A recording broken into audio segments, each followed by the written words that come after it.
Hey everybody, Adam Savage. I am at the Metropolitan Museum of Art alongside Ted. Ted, how are you? Still good. We've been filming all morning with some beautiful Japanese hardware, and right now we're going to talk about samurai helmets. Yeah. This is a surprising layout because the only one that looks super familiar to me is this one. Right. This feels like a classic movie. It what is. I've seen in the movies as a samurai helmet. So there's a lot of different styles and shapes. There's older styles and newer styles, and then there's styles that harken back to older styles. And it's very complicated. Yeah. But what I can go over here with this group in a kind of our brief time is some of the kind of construction details and some materials and how things are made, and then there's just some neat stuff that you can see. This is, whatever this Exactly. is, I cannot wait to hear about it. So I want to start with this piece here, which is the hachi. This is the bowl, the metal core of the helmet. This is what protects your head. It's really heavy. It's super beefy.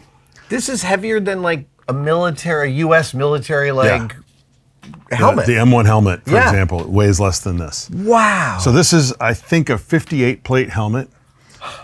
Each one of these is an individual plate. And then if we turn it over, you can see they're all riveted together. Good Lord. And then the outer rim is a separate piece, and the brim is a piece. And then this shows some old repairs. Oh, yeah. This is, and you can see there's a signature there. This is dated in Japanese to what would be roughly equivalent to 1472. It's a very, very old helmet. 20 years before Columbus landed in the Americas. Yeah, yeah. And so the style of this kind of construction, it varies in some details, but it remains more or less consistent as a way to make a bowl for a very long time. And they all kind of have similar features. Sometimes they're more lobed, or they have little rivets on the outside. Or sometimes they have much fancier openings at the top. But the basic gist, the basic layout was quite similar. And you see that kind of reflected here, and we'll look at some of the other bowls that have differences, but it's essentially the same. So you've got all the plates kind of laminated together and riveted, and it brings it together to be this really strong bowl, then reinforced with the outer edge, the brim. Yeah. And so inside that, you saw it was red. Right. They would lacquer them to protect it against rust, corrosion. And then there'd be a little bag kind of thing to sit, your head's not sitting right on like a barrier between, a pad between you and the helmet. Exactly, Sure. but rather than just being padding, which is how the Europeans did it with like a horsehair stuffed pad in there, it's a suspended liner. What? So the helmet kind of hangs over your head. Like modern hard hat technology. Exactly, probably a lot more comfortable. And then sometimes you would find, because there's a signature, little openings in the lining so that you could see the signature of the armor. So that you could read it even through the, oh wow. Yeah. This is also a very old bowl. This is 14th century, but has been remounted, which was, I think, also not uncommon. So the bowl is 14th century, which is another 100 years older than this, but the rest of it was added later. 18th century. Oh, okay. And so this is one of those modern helmets, well, modern, 18th century, right? Yeah. But that harkens back. You're using an older bowl, you're doing the older styles. And would that have been apparent, like at the time you have repurposed this older piece and you are expressing the breadth of the craftsmanship over hundreds of years? To the connoisseur, certainly. To anyone who was inexperienced with armor, and I imagine many people would be like, oh, samurai, and I'm not going to ask too many questions, but other people would be like, I see you have a very fine armor there, sort of thing. But I think this is a really neat piece, because the shikoro here, which is the neck defense, you can see on this helmet, it's shallow. It rides right over the shoulders. It's compact. The older styles flared out, as does this one here. The purpose being to protect the neck, but in combination with shoulder armor to protect you from arrows. So it would make a kind of a uniform shield across you. Yeah, so arrows are coming, you can kind of do that. Your neck and shoulders all protected from arrows. So these wide flaring shikoro, and they're all convex surfaces, so they're going to repel. They'll bounce off, or they get snagged and they catch rather than penetrate, and they flex, absorbing impact. Now, one of the cool things about these is what they're made out of. Yeah. Sometimes, like we think of armor as metal, right? Yeah. Iron. Dink, the magnet sticks. That's not too hard to imagine. Camera can see Believe that that's all iron. Magnet sticks to that. Yeah. Magnet sticks to that. These are leather. What? That's hardened rawhide that's then lacquered. But sometimes you can find they've interlaced plates of iron with plates of leather to reduce weight. No way. On the outside, you can't see the difference. But on the inside, you'll find... Oh, you certainly can. And you can feel it running up the middle of each of these lines of leather. Little added protection. That is so cool. Now, the older styles, which is what you see here in terms of construction, each one of these is an individual piece. Of metal. Or of leather. Oh. Or sometimes they alternate. In this particular case, they're all 100% leather. What you would do is, whether it's iron or leather, you'd make an iron piece or a leather piece, and you'd lacquer it. Yeah. And then you'd lay a bunch along, and you'd lace them together to make a full circuit. Right. And then you'd lacquer that, and now you have the piece. Right. And then you lace them again. Right. So the outer layers were often leather to keep the weight down. The higher ones were often all iron. They could be what's the word? Interchanged, opposite, alternating. There we go. We're slow, but we get there. In this case, I think they've added little strips of iron because this is probably a single piece of leather that they've cut out and shaped. And then they've added little iron backing in there to give it extra strength. More than most other cultures, Japanese making is frequently, I have no idea what it could be made out of at all. You know what I mean? Like, it's a problem. The materials were so plastic to them in a really abiding way. Like, it's just amazing how much detail. I thought this might even be like wood, given how crisp the textures and carvings are in the leather. Yeah, well, because it's hammered rawhide and then lacquered, you can actually kind of carve it and carve the lacquer as well. So they've done a lot of texturing on this. And then you can shape it with things like this. And then you reinforce the edges with brass or iron. It's all laced together with silk. We have lovely silk tassels. These are brass. These are kuwagata that sit on they come out. They're little crest forms that are reminiscent of horns, the tendrils on a dragon's like eyebrow things. And then you'd have a crest mounted right here. Typically, it's heraldic in form. That's where it would go right here as well. I was looking at this beautiful piece earlier off camera, and this like little leaf spring catch is such a modern convention. It just clips in there and would have a crest mounted on the front of it. They are one of the things that, as these things move through the market, that like crests and kuwagata and the little clips, they get interchanged and stuff. I'll find records of a helmet in our storage that the original photo in 1914 is not what's displayed there now. Somebody has been messing around with it. I generally leave it alone. I'm not the Japanese curator. I'm the armorer, so I'm here to worry about condition and storage and materials and what's it made out of and stuff. And I'll let someone else worry about what crest it gets. But occasionally it's obvious that someone has swapped it out, and I will fix it. So you can see the difference between these and yet the similarities. This is a 14th century bowl. This is an 18th century bowl. Oh, this is much later. Much later, entirely intended to appear to be an older form of armor. I'm glad, because it looks to me like a much older form of armor. But it's just it's a nostalgia thing. We're into the Edo period here. We're not wearing armor for battle anymore. We're wearing armor for show. Harkening back to the glory days of the samurai is a kind of a big deal. Sure. Like a dandy dressing in 1920s Beau Brummel garment. I'm getting all my references wrong, but you know what I mean. I know exactly what you mean. Cool. Just with sharper edges is what we've got here. So as we go from the warring periods into the Edo period, we talked about that with Suba and things get fancy. The same thing's happening with armor. But there's also some really fun, interesting things that are happening during the wars. And one of those things is the need for samurai to be very recognizable on the field. Recognizable by their men? By their men, and in fact, by your opponents. If you're a high-ranking samurai, there's a lot of honor to be gained, I think, from not looking just like all your guys, but being up on a horse and everyone can see you, and you invite yourself as a target by being a bold figure. And European armor was exactly the same kind of thing.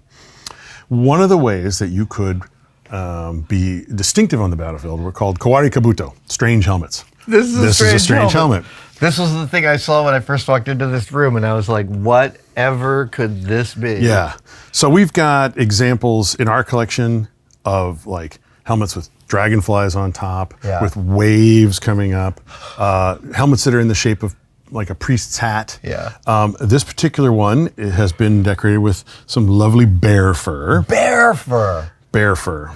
Not, American grizzlies or Kodiaks, but the Japanese bears. Yeah. And they're very distinctive texture and coloring, bear fur. It's kind of glued on with resin and so on. Right. Sometimes we have one upstairs, actually, with long, flowing, kind of wild horsehair. And these are intended to, partly to be visible. Right. Like, you've got a hat. Everyone recognizes your hat. Mm-hmm. This guy is recognizable on the field, right? So you got a sea of men, all their spears and guns, and the guy on the horseback with the fuzzy head. That's my guy. Your guy. Right? He's your guy. Or the fist with a religious symbol held in the fist, or a dragonfly or an alligator. At this point, as I mentioned, the shikoro has narrowed and tightened up. Right. So have the I've forgotten the word for them, these little flare things, which are intended to be protecting the face. And I love these eyebrows molded into the brow brim, which is similar in function, but a slightly different shape. And now I'm just sitting around. I'm curious. Let's put the magnet. Iron all the way up. So that's gold lacquer, probably over regular, urushi. Right. And that's right over the iron, and then they're laced together. Wow. This is iron. There's an iron bowl in there. So what did you get? Strange helmets. Strange helmets. Kawari Kabuto. I love this so much. Finally, this one is another Kawari. Yeah. You can see it's very different in shape. Mm-hmm, mm-hmm. It's actually intended to look like a Korean helmet. Oh.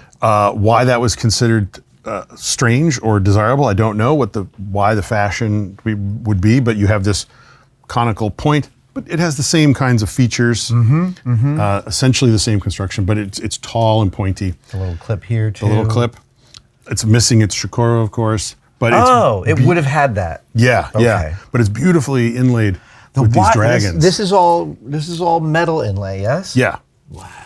And I selected this one because this is another one that I did the conservation on. Oh. So I have most of our helmets don't really need a lot of conservation. They're all in pretty good shape, or what they need is a textile conservator for the silk. Right. But to have one where I actually needed to intervene as a metals conservator. What was the issue that was occurring? Gross. It was filthy. Oh, really? It was so much silver tarnish on there. And you remember we were talking about the turban helmets. Yeah. And how I had to clean and be careful on the silver. This one was one of the cases where the silver tarnish was so thick, I cut it off with a scalpel rather than polishing it. Oh, that must have been scary. Well, when I finally decided that was the technique, I was like, okay, here goes. And I tried it and it worked perfectly. And I said, oh, that's not so bad.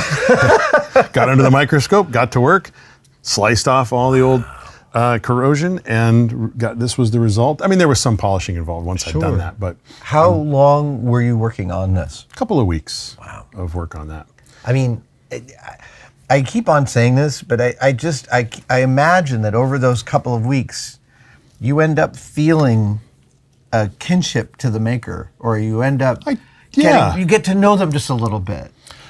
I do. I do like the idea of the hand of the maker on these. This is someone cut this plate, and I'm imagining them fitting them together, and maybe they're sitting on the floor and they've got this in their lap and a piece of string around it, and they're trying to make sure everything fits, and they got a piece of chalk and file it, cut it, shape it, got it, okay, rivet it together, and then give it to the guy who's going to start chiseling it away. And maybe different people on each plate as it's going around the shop before, or who knows? It's the apprentice kid banging out the little brass cap at the top, and then it all goes off to whoever's going to lace it. I don't. May have been one person, right? Or may have been a whole shop. Whole shop. But I do like to think about that for sure, particularly with something as old as the 14th century, because the tools available, the technology available is considerably different. This is very labor intensive. They seem to pride themselves on labor-intensive, tedious executions. Yeah, well, I mean, just weaving that, come on. And there's so much lacework on here, and it's all hand-woven lacework from silk, which is about the most tedious textile you can imagine. I find myself really, really surprised by the breadth of different excursions into the aesthetics of what these helmets can mean. Oh yeah, there's when you do these Kawari, sometimes it's purely like it's an alligator on your head. Yeah, that's great. Yeah. And sometimes it's harkening back to a mythology or a particular, Hachiman or something like that. Or sometimes it's just, it was good enough for great-great-grandpa, it's good enough for me kind of thing. But I can also see whoever's wearing this, I could see them talking to their best friend one day and be like, dude, you got to see the new helmet I'm having made. Oh, yeah. It's going to bonkers. we have one upstairs that it's on display right now. I think it's exactly that kind of thing. If you're showing off your watches, cool new watch. So this armor has secret compartments. It has hidden pockets. It has all the refinements and features. It's got accessories. It is over the top.